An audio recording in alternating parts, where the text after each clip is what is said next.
हन्ना aren't ने प्लेटो को philosopher of fascist कहा, वहीं मैक्सी ने प्लेटो को फर्स्ट यूटोपियन थिंकर कहा और कार्ल पॉपर ने अपनी प्रसिद्ध कृति the open society and its enemies में हिगल और मार्क्स के साथ प्लेटो को मुक्त समाज का शत्रु कहा। हाय, मैं हूं अजय और आप देख रहे हैं अपना पसंदीदा चैनल सार सक्सेस। ये लेक्चर आपके लिए बहुत ही इंपॉर्टेंट होने वाला है क्योंकि हम इस लेक्चर में ऐसे फिलोसोफर के बारे में पढ़ेंगे जो बहुत ही प्रसिद्ध रहा है, हालांकि इनकी आलोचना भी बहुत ज़्यादा होती है। तो आज हम इस वीडियो में बात करेंगे प्लेटो की, इनकी लाइफ, इनकी फिलॉसफी और इनके इम्पोर्टेंट वर्क्स की। हम इनसे जुड़े कुछ की फैक्ट्स भी देखेंगे, हम इनके इम्पोर्टेंट नोशन आइडियल स्टेट की भी इसमें बात करेंगे, जस्टिस के बारे में इनके क्या विचार रहे हैं और फिलोसोफर किंग इनका कैसा किंग है इसके बारे में भी हम देखेंगे। इनके important notion cave and allegory के बारे में भी हम अच्छे से पढ़ेंगे।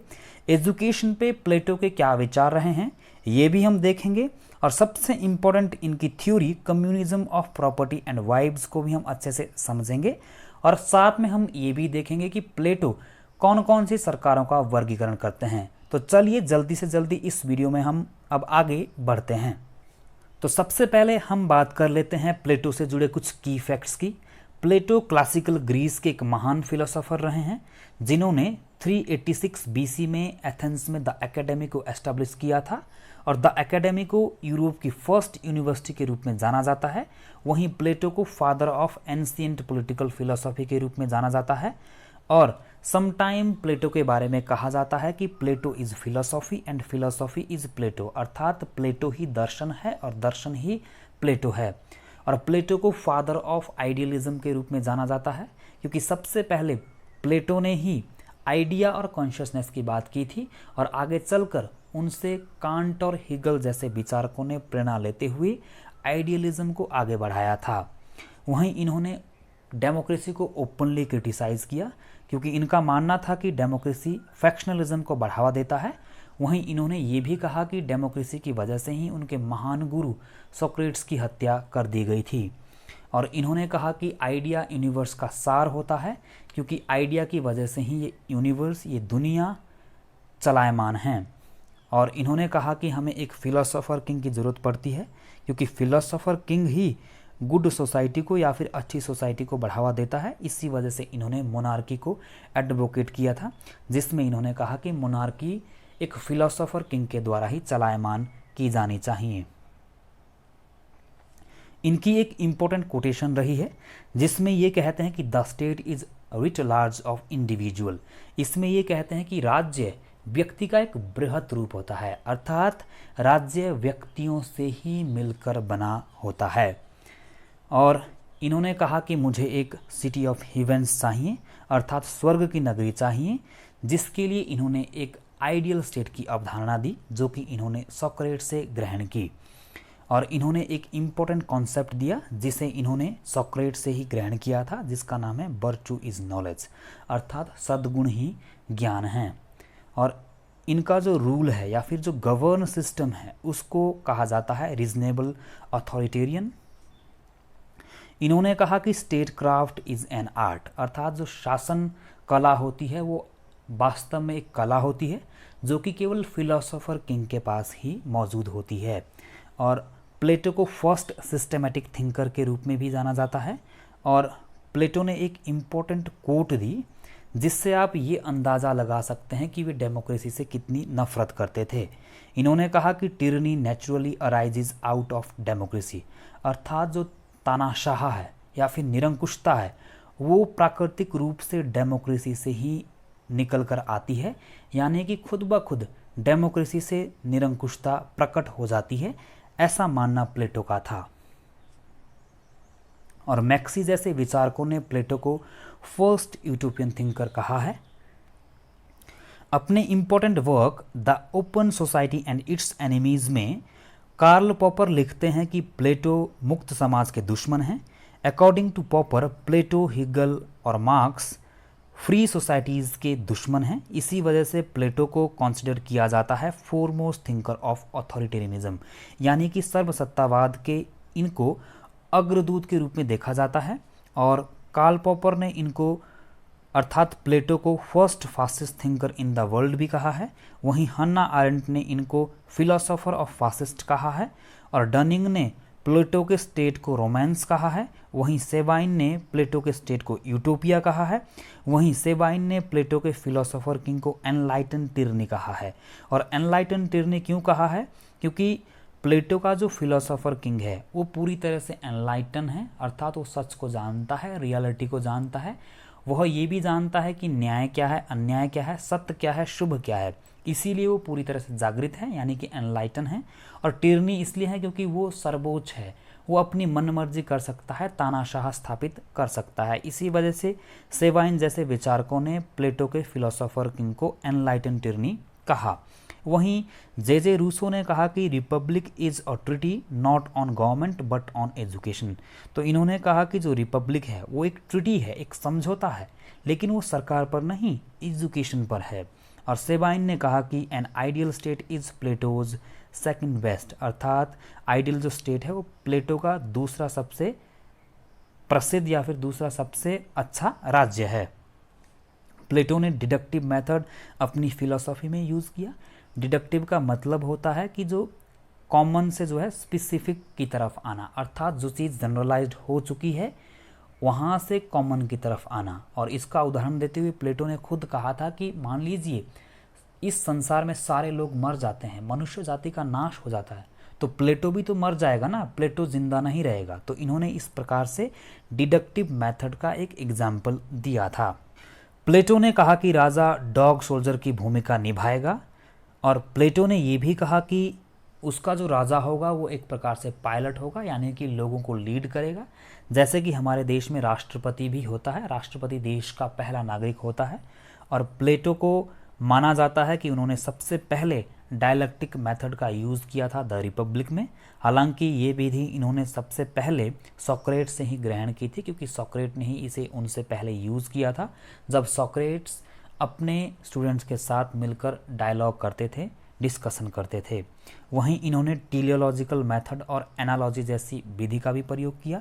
टीलियोलॉजी का मतलब होता है उद्देश्यवाद, अर्थात जब आप किसी उद्देश्य तक पहुंचने के लिए मोरालिटी या फिर रियलिटी, नॉलेज जैसे तत्वों का सहारा लेते हैं तो उसे हम टीलियोलॉजिकल मेथड कहते हैं। और एनालॉजी का मतलब होता है जब दो समान चीज़ों के बीच हम तुलना करते हैं तो उसे हम एनालॉजी कहते हैं।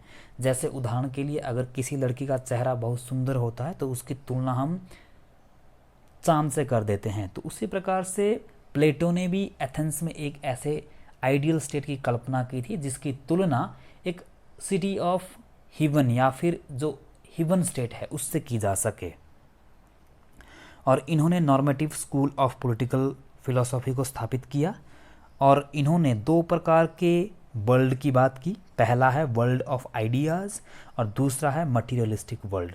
वर्ल्ड ऑफ आइडियाज़ बेसिकली एक ऐसी दुनिया है जहाँ पर रियलिटी होती है, जहाँ पर ऐसे लोग रहते हैं जो सच को जानते हैं, रियलिटी को जानते हैं, जो आत्मा से जुड़ते हैं और मटीरियलिस्टिक जो दुनिया है उससे कट जाते हैं। और मटीरियलिस्टिक वर्ल्ड का मतलब है कि जब हम इस दुनिया में रहते हैं जो हमें दिख रही होती है, जो रियलिटी नहीं है, जिसमें हम परिवार के साथ, हम फैमिली के साथ रहते हैं, हम मटीरियलिस्टिक चीज़ों को लेते हैं, देते हैं, तो उसे मटीरियलिस्टिक वर्ल्ड कहा जाता है।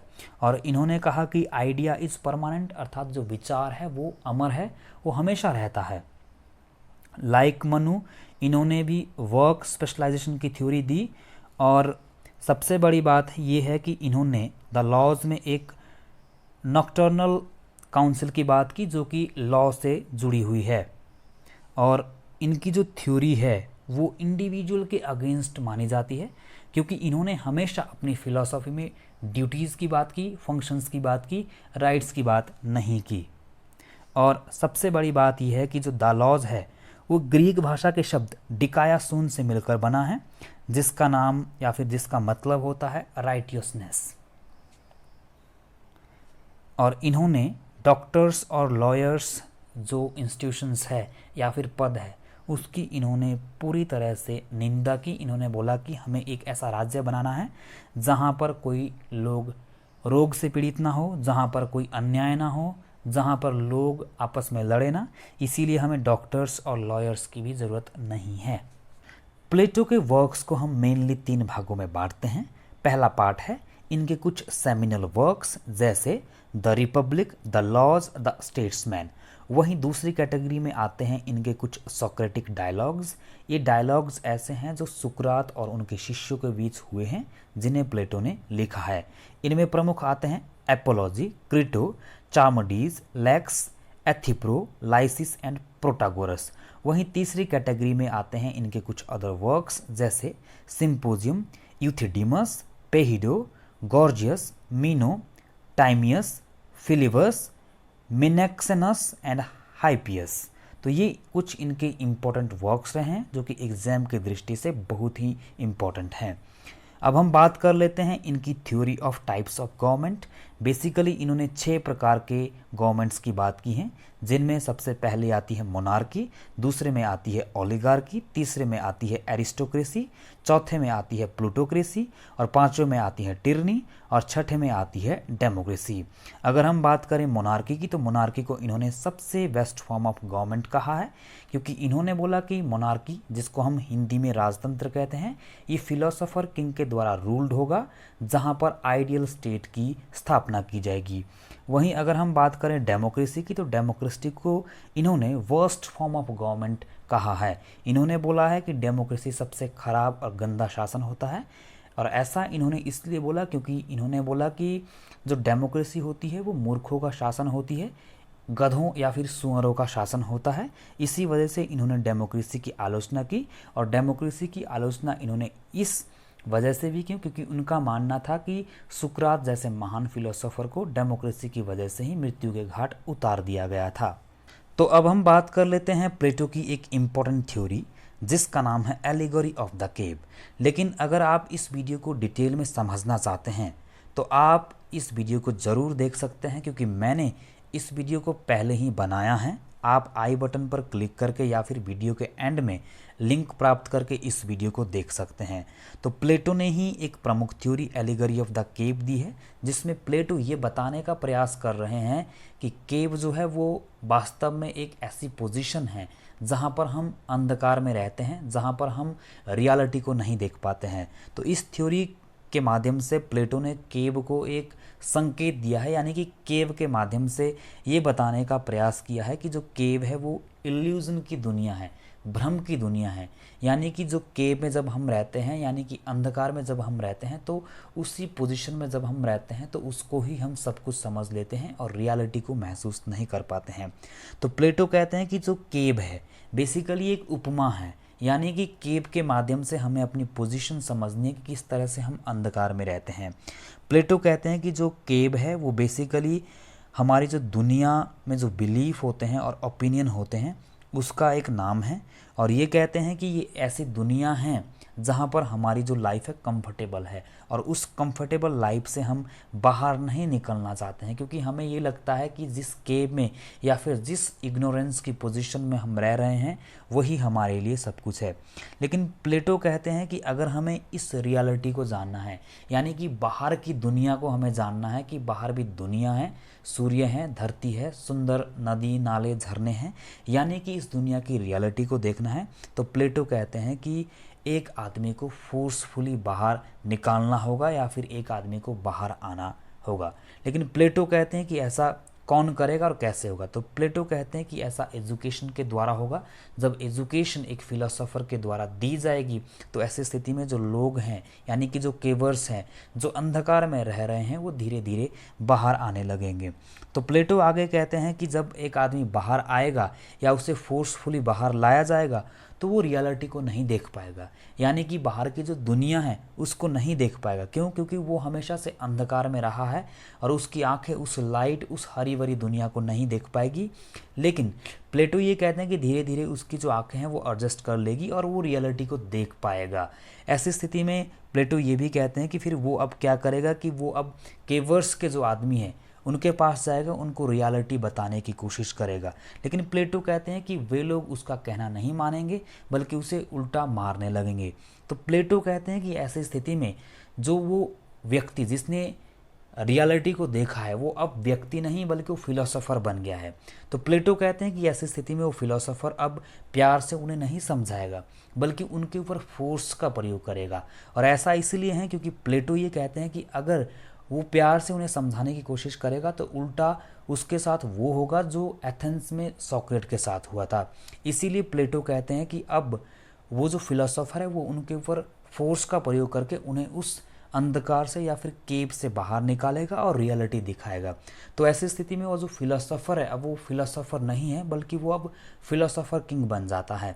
फिलोसोफर इसलिए क्योंकि वो रियलिटी को जानता है, वो सच को जानता है कि रियलिटी क्या है। और किंग इसलिए क्योंकि उसके पास अब पावर है, वो फोर्स का प्रयोग करके लोगों को कंट्रोल कर सकता है। अब हम बात कर लेते हैं प्लेटो की जस्टिस थ्योरी की। लेकिन प्लेटो कहते हैं कि इससे पहले कि हम ये बताएं कि न्याय क्या है, जस्टिस क्या है, हमें इससे पहले ये समझना होगा कि न्याय क्या नहीं है, यानी कि व्हाट इज़ नॉट जस्टिस। तो इसके लिए प्लेटो सबसे पहले ट्रेडिशनल थ्योरी ऑफ जस्टिस लेते हैं जिन्हें कि सेफल्स और उनके पुत्र पॉलीमार्कस ने प्रतिपादित किया था। तो इसमें सबसे पहले सेफल्स कहते हैं कि justice lies in speaking the truth and paying your debts. तो पहले सेफल्स कहते हैं कि न्याय का मतलब है सच बोलना और अपने कर्जों को यानी कि ऋण को चुकाना। और दूसरी ये परिभाषा देते हैं giving everyone what due to him, यानी कि ये कहते हैं कि न्याय प्रत्येक व्यक्ति को उसका भाग या फिर हक देने में है। और वहीं पॉलीमार्कस कहते हैं कि justice lies in doing good to one's friend and harm to one's enemy.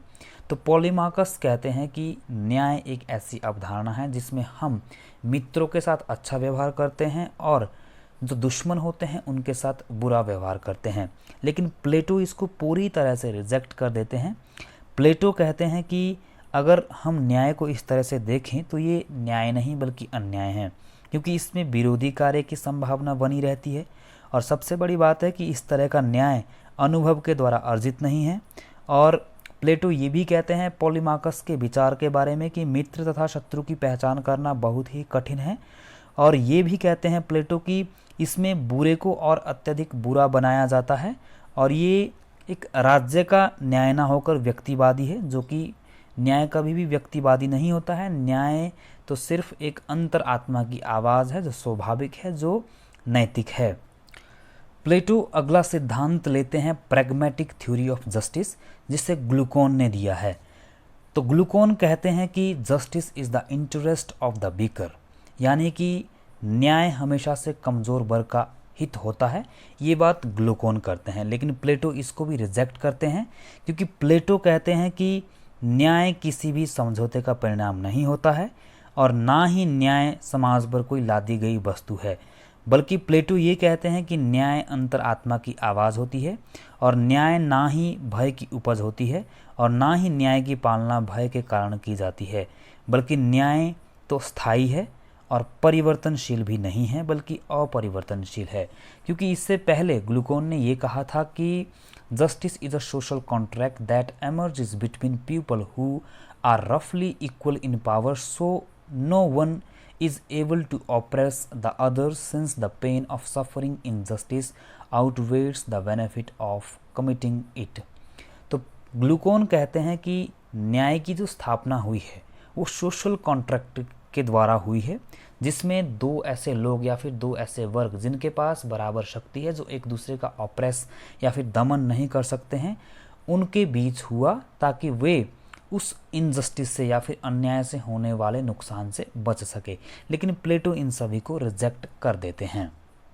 न्याय से जुड़ी हुई तीसरी अवधारणा दी है थ्रेसिमैक्स ने, जिसे हम कहते हैं रेडिकल थ्योरी ऑफ जस्टिस। थ्रेसिमैक्स कहते हैं कि justice is always the interest of the stronger, अर्थात न्याय हमेशा से ही शक्तिशाली लोगों का हित होता है।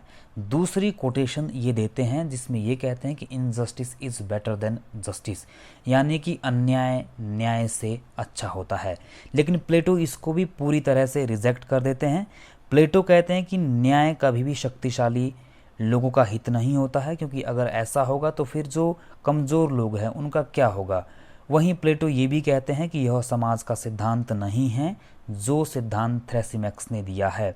वहीं प्लेटो ये भी कहते हैं कि अन्याय न्याय से अच्छा नहीं हो सकता है, क्योंकि अन्याय के बिना कोई भी राज्य विकास नहीं कर सकता है, आइडियल स्टेट की स्थापना नहीं की जा सकती है। तो इन सभी या फिर इन तीनों थ्योरीज को प्लेटो ने पूरी तरह से रद्द किया है। प्लेटो द रिपब्लिक में जस्टिस का आइडिया देते हुए पहले वाले जो नोशंस थे न्याय के बारे में उनको रिजेक्ट करते हैं और कहते हैं कि justice is not the result of social contract, यानी कि न्याय सामाजिक समझौते का परिणाम नहीं है। और प्लेटो कहते हैं कि न्याय स्ट्रॉन्गर का इंटरेस्ट नहीं होता है, अर्थात शक्तिशाली लोगों का हित नहीं होता है।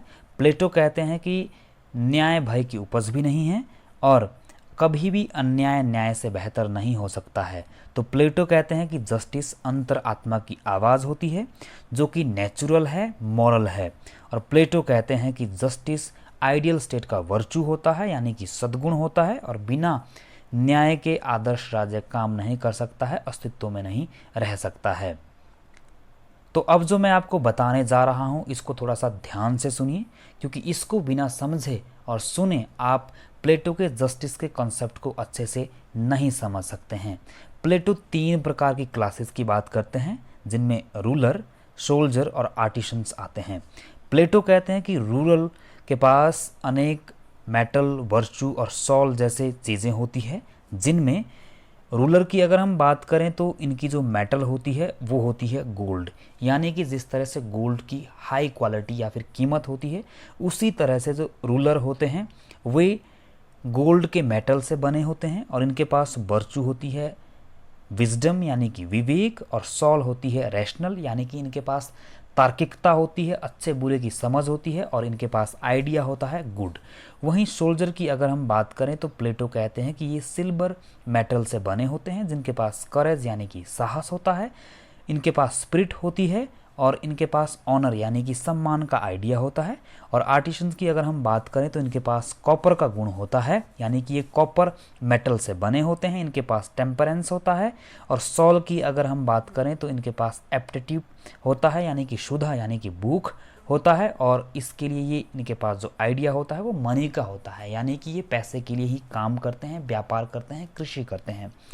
तो अगर आप प्लेटो के इस कॉन्सेप्ट को थोड़ा सा ध्यान से देखो तो ये हिंदू फिलोसॉफी से भी मिलता जुलता है, क्योंकि मनु की अगर हम बात करें या फिर हिंदू फिलोसॉफी की अगर हम बात करें तो उसमें भी ये मान्यता है कि जो हिंदू फिलोसॉफी में 4 वर्ण हैं उसमें ब्राह्मण ब्रह्मा के मुख से निकले हैं, क्षत्रिय भुजाओं से निकले हैं, वहीं जो वैश्य हैं वो जंघा से निकले हैं, और शूद्र पाँव से निकले हैं। तो उसी तरह का जो मिलता जुलता दोनों का कॉन्सेप्ट है, जो कि बहुत ही इम्पोर्टेंट है एग्जाम की दृष्टि से।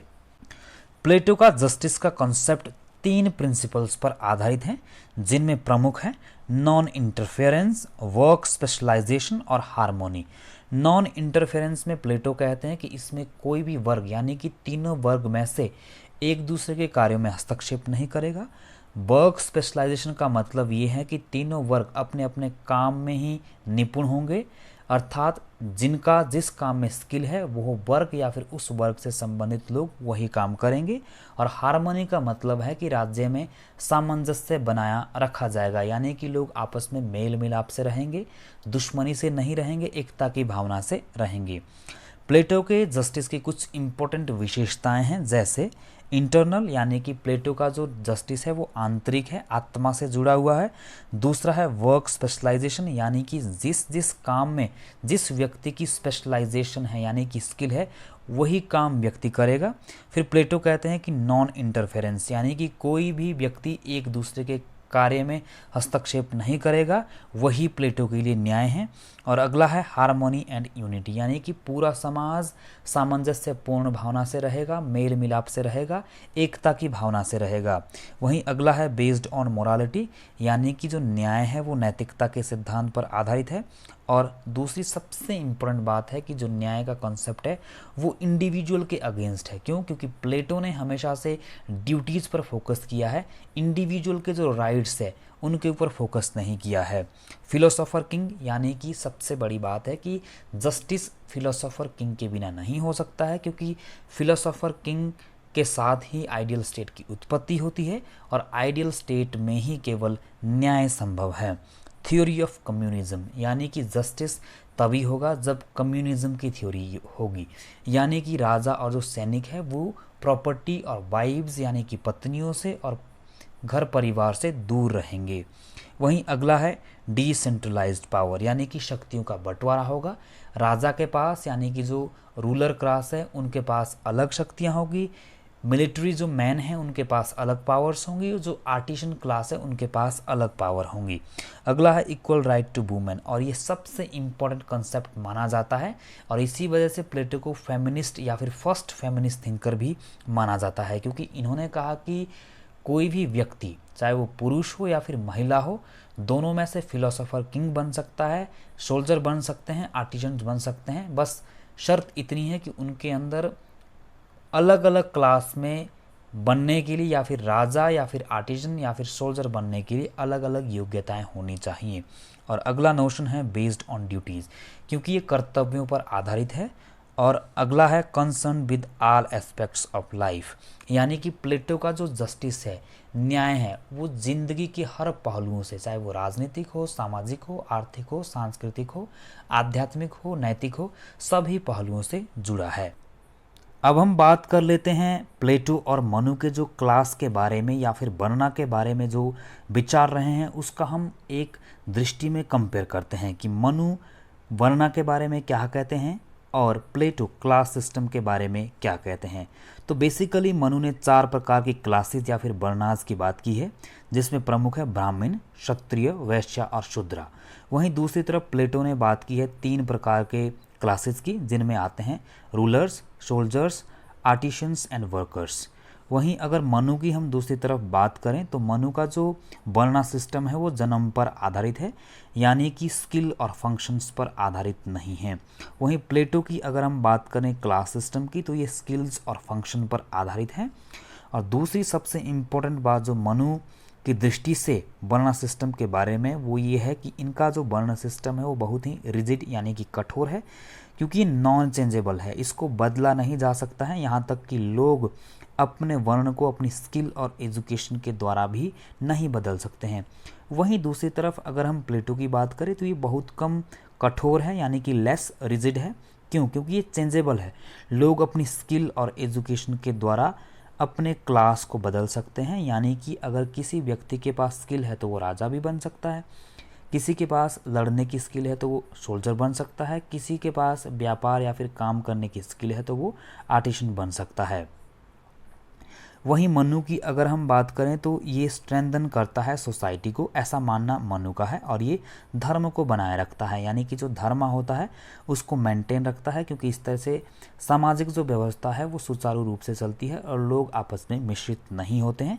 इसी वजह से जो सोशल सिस्टम है वो बनाए रहता है और धर्म की स्थापना विद्यमान रहती है। वहीं दूसरी तरफ प्लेटो की अगर हम बात करें तो प्लेटो कहते हैं कि अगर अच्छे तरीके से क्लास सिस्टम होगा, यानी कि तीनों कैटेगरी के लोग अपने अपने काम करेंगे, हस्तक्षेप नहीं करेंगे, तो ऐसी स्थिति में आइडियल स्टेट बहुत व्यापक मात्रा में फलेगा फूलेगा, यानी कि स्ट्रांग होगा और जस्टिस जो है हमेशा से स्थापित किया जाएगा। तो ये है एक छोटा सा कंपेयर मनु का वर्णा सिस्टम और प्लेटो का क्लास सिस्टम। प्लेटो ने एक आइडियल स्टेट की अवधारणा दी है, जिसे ग्रीक भाषा में कैलिपोलिस कहा जाता है। कैलिपोलिस ग्रीक शब्द है जो कि ग्रीक के 2 शब्दों के मेल से बना है। कैलोस का मतलब होता है ब्यूटी अर्थात सौंदर्य, और पोलिस का मतलब होता है सिटी स्टेट, यानी कि कैलिपोलिस एक ऐसा राज्य है, एक ऐसा सिटी स्टेट है जो बहुत ही सुंदर है, ब्यूटीफुल स्टेट है या फिर एक आइडियल स्टेट है। तो प्लेटो कहते हैं कि कैलिपोलिस को इसीलिए स्थापित करना जरूरी है क्योंकि करप्टेड जो एथेंस है उसको आइडियल सिटी में बदलना है। वहीं प्लेटो ने यह भी कहा कि आइडियल स्टेट की स्थापना के लिए हमें 3 प्रकार की रेवोल्यूशंस को लाना पड़ेगा, जिनमें प्रमुख है equal rights to women, communism of private property and family, rule of the philosopher king. वहीं द रिपब्लिक में प्लेटो ये भी कहते हैं कि एक आदर्श राज्य के 4 बेसिस या फिर 4 एलिमेंट्स होते हैं, जिनमें प्रमुख है justice, education, communism of property and vibes and philosopher king. वहीं प्लेटो ने एक इम्पोर्टेंट कोटेशन दी है या फिर अपना एक मत दिया है, जिसमें प्लेटो कहते हैं कि an ideal state will rule only by the philosopher king, यानी कि आदर्श राज्य को एक फिलोसोफर किंग के द्वारा ही शासित किया जाएगा। प्लेटो ने स्टेट के बारे में एक इम्पोर्टेंट कोटेशन दी जिसमें कहते हैं कि the state is writ large of individual, यानी कि जो राज्य है वो व्यक्ति का बृहत रूप होता है, व्यक्तियों के मेल से ही राज्य बनता है। इस प्रकार से राज्य व्यक्तियों का एक विशालतम रूप होता है। तो अब हम प्लेटो के आइडियल स्टेट की कुछ इंपॉर्टेंट फीचर्स को भी देख लेते हैं। तो पहली फीचर है ruled by the philosopher king, यानी कि प्लेटो का जो आदर्श राज्य होगा उसको फिलोसोफर किंग के द्वारा रूल्ड किया जाएगा। दूसरी विशेषता है स्टेट कंट्रोल एजुकेशन, यानी कि राज्य ही शिक्षा का प्रबंध करेगा। और तीसरी विशेषता है कि राज्य ही आर्ट और लिटरेचर का भी प्रबंध करेगा। चौथी विशेषता है कि स्टेट एक प्राकृतिक इंस्टीट्यूशन प्लेटो बताते हैं, और इन्होंने organic theory of the ideal state दी। इन्होंने कहा कि जिस प्रकार से हमारी बॉडी डिफरेंट ऑर्गन्स के मेल से बनती है उसी प्रकार स्टेट भी बनता है। अर्थात इन्होंने भी मनु की तरह या फिर कौटिल्य की तरह ये कहा या फिर एरिस्टोटल की तरह ये कहा कि स्टेट एक उस तरह से बनता है जिस तरह से एक बॉडी डिफरेंट अंगों से मिलकर बनती है, ऑर्गन से मिलकर बनती है। तो इन्होंने कहा कि जस्टिस हो गया, फिलोसोफर किंग हो गया, या फिर सोल्जर हो गए, आर्टिशंस हो गए, ये डिफरेंट क्लासेज है जिनके मेल से ही एक आइडियल स्टेट बनता है। छठा है state is a moral institution, नैतिक संस्था है। अगली इनकी विशेषता है इक्वल राइट्स टू वुमेन, यानी कि इन्होंने पुरुषों के समान महिलाओं को भी अधिकार दिए। इसी वजह से कभी कभार इनको फर्स्ट फेमिनिस्ट थिंकर के नाम से भी जाना जाता है। और इन्होंने वर्क स्पेशलाइजेशन की बात की। इन्होंने कहा कि तीनों वर्गों को अपने अपने क्षेत्र में काम करना होगा जिसमें वे कुशलता प्राप्त करते हैं, यानी कि इनके पास स्किल है। अगला है सॉवरेनिटी ऑफ द किंग, इन्होंने कहा कि राजा संप्रभु होगा। और अगली विशेषता है communism of property and vibes, यानी कि जो आर्मी मैन है या फिर जो किंग है यानी कि गार्डियंस है वे अपनी पत्नियों से दूर रहेंगे, प्रॉपर्टी और परिवार से दूर रहेंगे।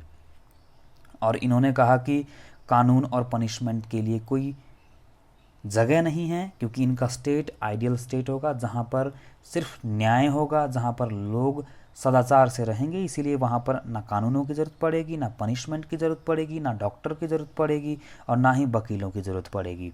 और लास्ट विशेषता आइडियल स्टेट की है justice is possible in the ideal state, और ये कहते हैं कि जो जस्टिस है वो केवल और केवल आइडियल स्टेट में ही पॉसिबल है, यानी कि आदर्श राज्य में ही संभव है। अब हम प्लेटो के आइडियल स्टेट के ऊपर कुछ कमेंट्स को देख लेते हैं। तो सबसे पहले डनिंग कहते हैं कि प्लेटो का जो स्टेट है वो रोमांस है, वहीं सेबाइन कहते हैं कि प्लेटो का स्टेट यूटोपिया है। और सेबाइन ने तो ये भी कहा कि an ideal state is Plato's second best. अब बात कर लेते हैं प्लेटो के फिलोसोफर किंग की। तो प्लेटो ने द रिपब्लिक के छठे यूनिट में फिलोसोफर किंग की बात की है। तो प्लेटो सबसे पहले हमें ये बताते हैं कि हमें फिलोसोफर किंग की ज़रूरत क्यों है। तो प्लेटो कहते हैं कि हमें फिलोसोफर किंग की 3 वजह से ज़रूरत है। पहली वजह है कि जो करप्टेड एथेंस था उसको एक आइडियल सिटी में बदलना है, और ऐसा काम सिर्फ और सिर्फ फिलोसोफर किंग ही कर सकता है। दूसरा तथ्य इन्होंने दिया establishment of the ideal state, यानी कि कैलीपोलिस की स्थापना करनी है, और कैलीपोलिस को स्थापित करने में महत्वपूर्ण भूमिका फिलोसोफर किंग ही निभा सकता है। और तीसरी बात इन्होंने की establishment of strong and stable monarchic regime, यानी कि एक ऐसे राजतंत्र की स्थापना करना जो स्ट्रॉन्ग तो है लेकिन साथ में स्थिर भी है, और स्थिर भी होगा और स्ट्रॉन्ग भी होगा अगर फिलोसोफर किंग के द्वारा ही ऐसा मोनार्किक रिजीम रूल्ड किया जाएगा। तो प्लेटो ने एक इम्पोर्टेंट कोटेशन दी जिसमें ये कहते हैं कि ruler is the embodiment of the human mind. तो ये कहते हैं कि मानवीय आत्मा का प्रतीक राजा होता है, शासक होता है। तो इनकी एक और इम्पोर्टेंट कोटेशन रही है जिसमें ये कहते हैं कि a washerman and cobbler can't be a king. ये कहते हैं कि कोई धोबी और मोची राजा नहीं बन सकता है, राजा अपनी योग्यता, अपनी स्किल और हायर एजुकेशन के आधार पर ही बनेगा। तो अब प्लेटो ये सवाल करते हैं कि फिर कौन फिलोसोफर किंग होगा, यानी कि ऐसी कौन सी विशेषताएं एक व्यक्ति में, एक फिलोसोफर में होगी जो उसे एक फिलोसोफर किंग बनाएगा। तो प्लेटो मनु की तरह कहते हैं कि state ruled by the philosopher king is a divine institution, यानी कि राजा के द्वारा जो स्टेट रूल्ड किया जाता है, शासित किया जाता है, वो बेसिकली ऐसा इंस्टीट्यूशन एक डिवाइन इंस्टीट्यूशन होता है, दैवीय संस्था होती है। क्यों? क्योंकि राजा खुद दैवीय गुणों का प्रतीक होता है। इसीलिए प्लेटो मनु की तरह कहते हैं कि जो स्टेट या जो राज्य एक राजा के द्वारा शासित किया जाएगा वो अपने आप में एक डिवाइन इंस्टीट्यूशन होगा। तो प्लेटो ने एक राजा की या फिर फिलोसोफर किंग की कुछ क्वालिटीज़ का जिक्र किया है, जैसे लवर ऑफ विजडम, दूसरा इन्होंने कहा फॉलोअर ऑफ ट्रूथ, यानी कि सत्य को चाहने वाला हो। फिर इन्होंने कहा सेल्फ कंट्रोल, उसके अंदर आत्मनियंत्रण हो, यानी कि मोह माया में वो ना पड़े। आगे कहा लवर ऑफ जस्टिस, यानी कि न्यायप्रिय होना चाहिए, और फ्री फ्रॉम सेल्फिशनेस। और इन्होंने कहा कि काम नेचर भी एक राजा का होना चाहिए। और इन्होंने कहा कि राजा के पास विजडम, यानी कि अच्छी मेमोरी होनी चाहिए। और इन्होंने कहा कि communism of vibes and property. तो अगर आप ध्यान से देखो, शुरू के जो 7 विशेषताएं एक राजा के लिए, फिलोसोफर किंग के लिए जो प्लेटो ने बताई, वो बिल्कुल कौटिल्य और मनु से मिलती है। हाँ, 8वां जो पॉइंट है communism of vibes and property, ये हिंदू फिलोसॉफी या फिर जो मनु के विचार है या फिर कौटिल्य के विचार है उससे डायरेक्टली नहीं मिलती है। हालांकि इनडायरेक्टली ज़रूर मिलता है, क्योंकि मनु भी और कौटिल्य भी ये कहते हैं कि राजा भोग विलासी न हो। प्लेटो का जो एजुकेशन प्रोसेस है वो बहुत ही लंबा है। प्लेटो कहते हैं कि एक जो राजा होगा, जब उसको एजुकेशन दी जाएगी तो उसको हम 4 भागों में बांटते हैं। पहली होगी प्राइमरी एजुकेशन, जो कि 0 साल से 20 साल के बीच होगी। उसके बाद हायर एजुकेशन होगी जो 20 से 30 साल के बीच चलेगी। और उसके बाद फाइनल एजुकेशन होगी जो 30 से 35 वर्षों के बीच चलेगी। और फिर लास्ट में ट्रेनिंग होगी जो कि 35 से 50 साल के बीच होगी। तो सबसे पहले प्लेटो बात करते हैं प्राइमरी एजुकेशन की। तो ये कहते हैं कि प्राइमरी एजुकेशन का उद्देश्य कैरेक्टर बिल्डिंग होगा। वहीं ये कहते हैं कि फिजिकल एजुकेशन बॉडी के लिए दी जाएगी और माइंड के लिए म्यूज़िक दिया जाएगा। प्लेटो कहते हैं कि 18 से 20 साल के बीच व्यक्ति को या फिर लोगों को जो एजुकेशन प्राप्त कर रहे हैं उनको मिलिट्री ट्रेनिंग दी जाएगी। और फिर प्लेटो कहते हैं कि 20 साल की उम्र में एक एलिमिनेशन टेस्ट होगा। जो इस टेस्ट में फेल होगा उसे वॉरियर या फिर प्रोड्यूसर क्लास में काम करना होगा, और जो पास होगा उसे आगे की हायर एजुकेशन के लिए भेज दिया जाएगा। तो प्लेटो कहते हैं कि जो 20 साल की अवस्था में जो एलिमिनेशन टेस्ट होता है उसमें जो पास होगा उसे फिर आगे की जो हायर एजुकेशन है उसके लिए भेज दिया जाएगा। और प्लेटो कहते हैं कि इस अवस्था में, यानी कि एलिमिनेशन टेस्ट को पास करने के बाद हायर एजुकेशन में उसे maths, moral science, astrology and philosophy जैसी शिक्षा दी जाएगी। और प्लेटो कहते हैं कि 30 की अवस्था में फिर दूसरा एक एलिमिनेशन टेस्ट होगा, और जो इस टेस्ट में फेल होगा उसे फिर ऑर्डिनरी ऑफिसर्स बना दिया जाएगा, यानी कि ब्यूरोक्रेट्स वगैरह छोटे छोटे जो ऑफिसर्स होते हैं उन्हें बना दिया जाएगा। और प्लेटो कहते हैं कि जो इस दूसरे एलिमिनेशन टेस्ट में पास होगा उसे फाइनल एजुकेशन के लिए भेज दिया जाएगा। तो प्लेटो कहते हैं कि जो फाइनल एजुकेशन होगी वो सबसे इम्पोर्टेंट है, क्योंकि इसी एजुकेशन की वजह से कोई एक व्यक्ति फिलोसोफर बनता है। क्यों? क्योंकि ऐसी एजुकेशन में उसे justice, logic, philosophy, education of dialectics जैसी अनेकों शिक्षाएं दी जाती है, और इन्हीं शिक्षा की वजह से वो सत्य और शुभ का ज्ञान प्राप्त कर लेता है, यानी कि रियलिटी को जान लेता है, सच को देख लेता है, और इस प्रकार से वो इस दुनिया की जो अल्टीमेट रियलिटी है उसको जान लेता है और वो फिलोसोफर बन जाता है। तो लास्ट में प्लेटो कहते हैं कि फिर 35 से 50 की अवस्था के बीच अब एक जो फिलोसोफर है उसको राजा बनने की ट्रेनिंग दी जाएगी, उसे शासन चलाना सिखाया जाएगा। और प्लेटो कहते हैं कि उसे प्रैक्टिकल नॉलेज भी दी जाएगी, शासन की, राज्य की या फिर वर्ल्डली जो अफेयर है उसको उसे प्रैक्टिकल नॉलेज से अवगत कराया जाएगा। और प्लेटो कहते हैं कि 50 की उम्र आते आते ही एक जो फिलोसोफर है वो फिलोसोफर किंग बनेगा और रूल को चलाएगा। प्लेटो ने कहा है कि philosopher king can be make only through the high and good quality of education system.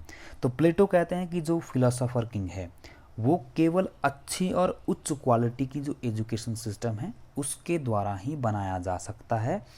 ये कोई धोबी और मोची कोई फिलोसोफर किंग नहीं बन सकता है, ये बात प्लेटो करते हैं। तो प्लेटो ने बेसिकली जो एक फिलोसोफर किंग होता है उनके 3 फंक्शंस की बात की है, जिनमें पहला है to manage class functions and justice, यानी कि जो डिफरेंट क्लासेस होती है उनके कार्य और न्याय को बनाए रखना एक राजा का काम होता है, एक फिलोसोफर किंग का सबसे पहला फंक्शन होता है।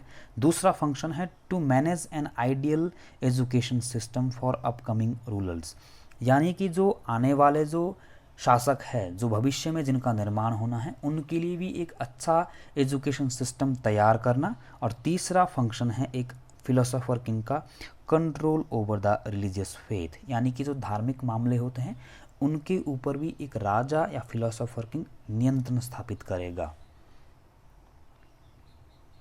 अब बात कर लेते हैं कि प्लेटो का जो फिलोसोफर किंग है उसकी क्या पोजीशन है।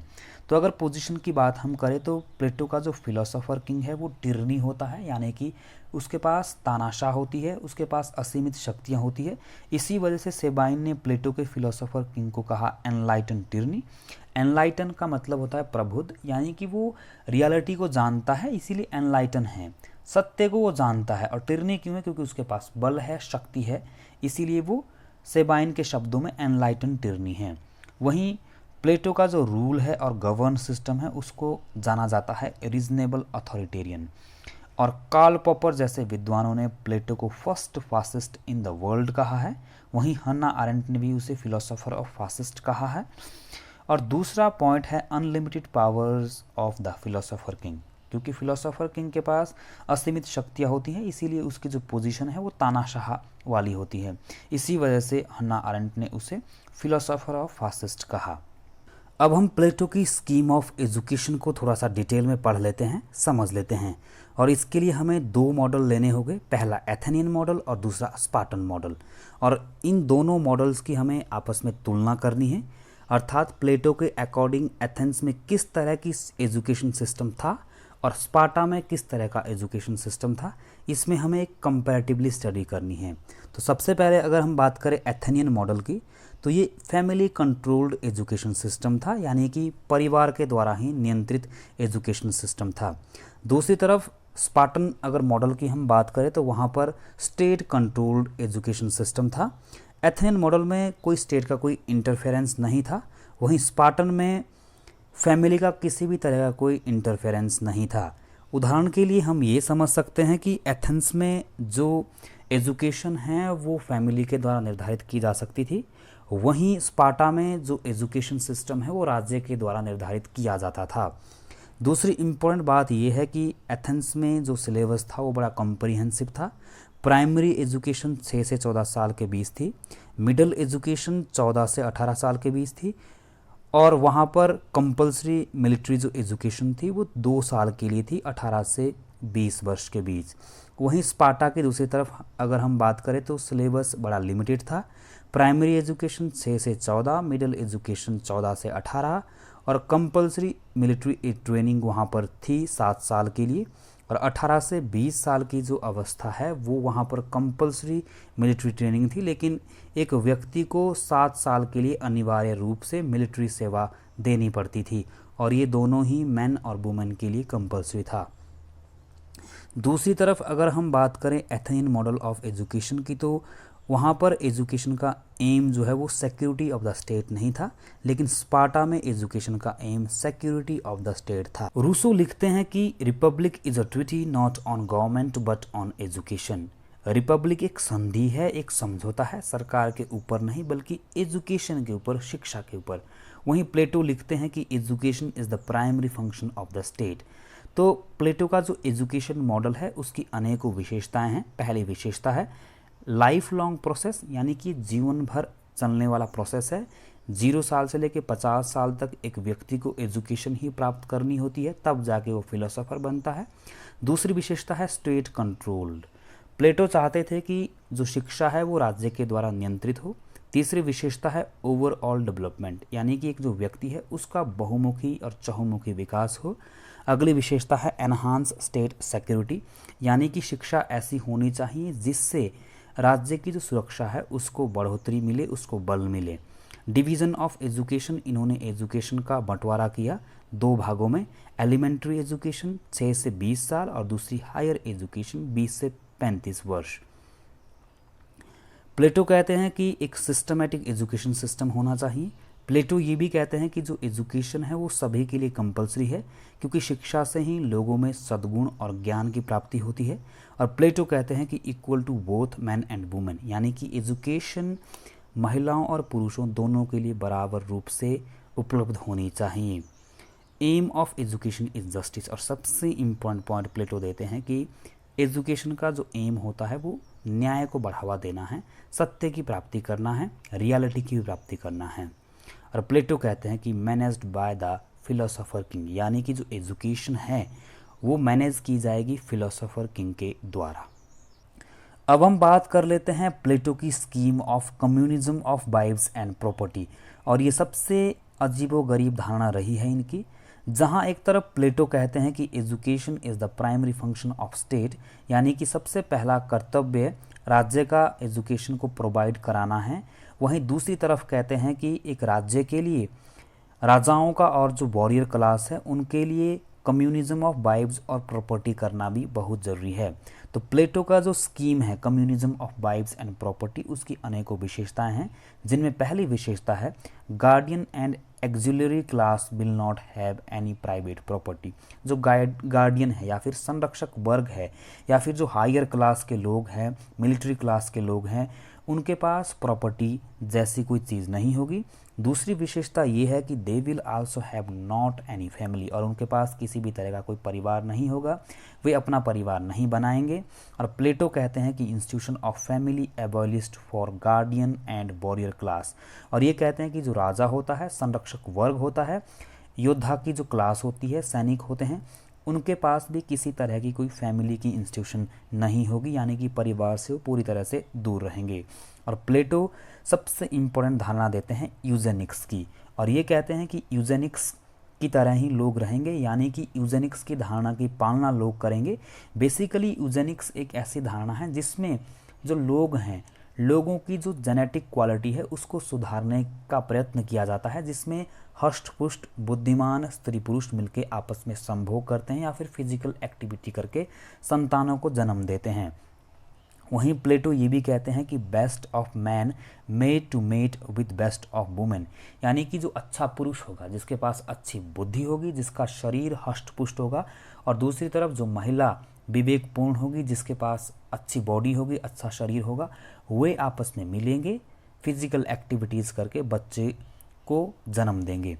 और ये प्लेटो कहते हैं कि state will fix meeting season, और प्लेटो कहते हैं कि ऐसा जो सीज़न है, यानी कि स्त्री पुरुष का मिलने का जो समय है, उसका अधिकार सिर्फ राज्य को है। राज्य ही ये तय करेगा कि कौन सा पुरुष किस स्त्री के साथ संभोग स्थापित करेगा, फिजिकल रिलेशन बनाएगा और बच्चों को जन्म देगा, कब किस मौसम में किस दिन स्त्री पुरुष आपस में मिलेंगे, ये सारा का सारा जो टाइम है ये स्टेट ही फिक्स करेगा।